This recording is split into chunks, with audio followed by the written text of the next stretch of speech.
You ever watch someone weaponize religion to bully your kids and think they'll get away with it? My ex-husband's parents tried that. They shamed my daughters, spread lies about us through their church, and painted themselves as innocent victims. So I did what any protective mom would do. I gathered the receipts and burned their entire reputation to the ground.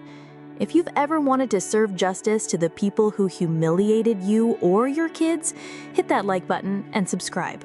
Because this story, it's about a mother who fought back, protected her daughters, and gave her ex-in-laws a taste of shame they'll never forget.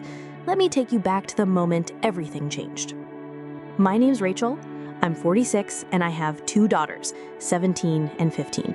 We've had a rough couple of years. My husband, my ex-husband, cheated on me. Not once, not a fling. He had a full-blown affair and 2 sons with the other woman. To make things worse, both he and his mistress died in an accident. Instantly, those 2 boys were left orphaned. You'd think that'd be the worst part, but what came after, that was the real nightmare. My ex's parents, his mother and father, 80 and 78, suddenly decided they wanted custody of my daughters. And not just that, they also wanted to move in with us, into my house. The first part, we're battling in court. The second, that's never happening. But the emotional toll it's taken on my daughters, it's hard to put into words. They were the ones who discovered the affair. They were the ones who told me. Imagine carrying that at 13 or 15 years old. They're in therapy now, trying to work through the trauma. But my ex-in-laws, they refuse to see my daughters as anything but selfish for not wanting to be good sisters to the boys born from the affair. Fast forward to last week. My youngest had a birthday coming up. We have this adorable weekend market, stalls with fresh produce, eggs, homemade treats. So I gave her some money and let her roam, pick out some sweets, and just be a kid. After an hour, I started to get worried. Then my phone rang. Her voice was trembling, crying. She said, "Mom, some women have cornered me. They won't let me leave." I dropped everything and ran, my eldest daughter right beside me. And there she was, my youngest, backed against a stall, surrounded by 6 older women. Church women, wagging fingers, spitting venom. "You're unchristian," one of them snapped. "Your poor baby brothers are orphans and you don't even care. You refuse your grandparents' love. What kind of daughter are you?" My baby looked petrified, just frozen. I stepped in fast, told my eldest, "Go pay for your sister's things, take them to the car." Then I turned to those women, a few of whom I recognized from the church my ex-in-laws dragged me to during our marriage, and I lit them up. "Don't you dare speak to my daughter like that." One of them sneered, "You should obey your in-laws like a good Christian wife." That word, obey, sent fire through my veins. Things escalated, voices raised. It got loud enough that the market organizers asked all of us to leave. As I walked to my car, those women followed us like vultures, whispering, hissing, judging.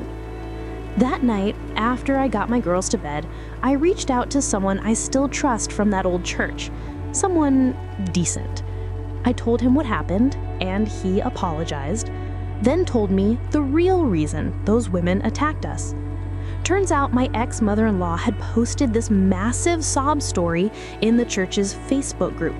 She claimed we were abandoning the elderly, leaving them homeless, and refusing to care for orphaned children. She said my daughters rejected their poor baby brothers, and that I was the reason they were placed with distant relatives instead. She said we were why she and her husband are in pain, that we stole their son's legacy.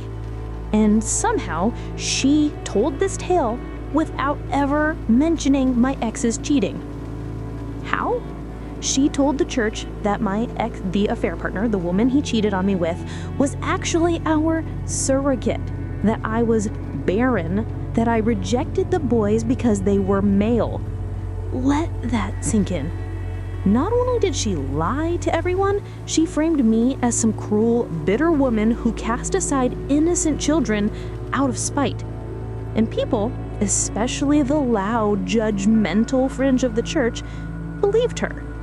Now, there's one thing about that church. They're conservative, strict, and painfully nosy. But they hate cheating, absolutely despise it. Doesn't matter if it's the husband or the wife, infidelity is the ultimate sin in their eyes. And here's the thing, because my ex died mid-divorce, I was sitting on a mountain of evidence, emails, texts, photos, and I had full rights to release them. So I got to work. The next day, I went to a print shop, had everything printed in gorgeous, high-resolution color. Photos of my ex with his mistress, text messages with disgusting flirtation, messages where he confessed the affair to his parents, messages where they supported him, even congratulated him.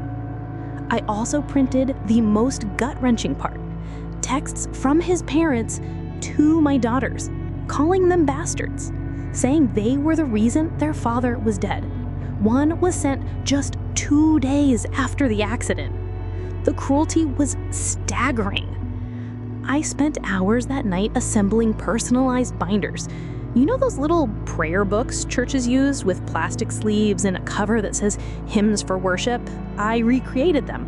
But instead of hymns, each binder opened with a full-page photo of my ex and his mistress making out in my living room. Underneath, their names, clear as day. I labeled it a love story. Then came the screenshots, page after page of cheating, lies, and abuse. On Sunday, I walked into that church right before service. There's a table in the back, stacked with songbooks for anyone who forgot theirs. I slid in 10 of my binders, right between the hymnals. Then I walked out. Didn't even stay for the fallout. Within hours, my phone lit up. Apparently, people opened the binders mid-service. The gossip was volcanic. Church Facebook exploded. People were furious. Some of the things they called my ex and his affair partner, brutal. So bad, the pastor had to step in and beg people to tone it down. As for my ex-in-laws, they were humiliated, exposed.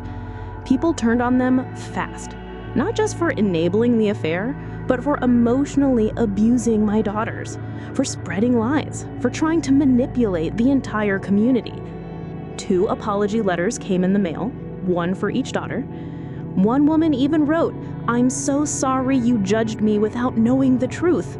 I hope you find peace." And the cherry on top? An invitation from the church to me, asking me to come for support, to reconnect with the light. Apparently, I was still wrong for divorcing my husband, but understandably shaken by betrayal. Meanwhile, he and his mistress were officially sinners. They used another word I won't repeat here. Let's just say it rhymes with harlot. And my ex-in-laws, they were shamed out of the church. My ex-mother-in-law made one last desperate Facebook post. "Nobody cares about the elderly anymore. My great son would never have abandoned us." Lady, your great son cheated, lied, and dumped his responsibilities on everyone. And I was the breadwinner? So, with what money was he going to care for you? Revenge isn't always about rage. Sometimes it's about reclaiming your dignity, your children's safety, your truth. You can't always stop people from lying, but you can make sure the truth hits harder than fiction. If this story gave you chills, hit that like button and subscribe for more real-life tales of justice. And tell us in the comments, what's the most satisfying revenge you've ever seen someone pull off? Until next time, protect your peace and your binders.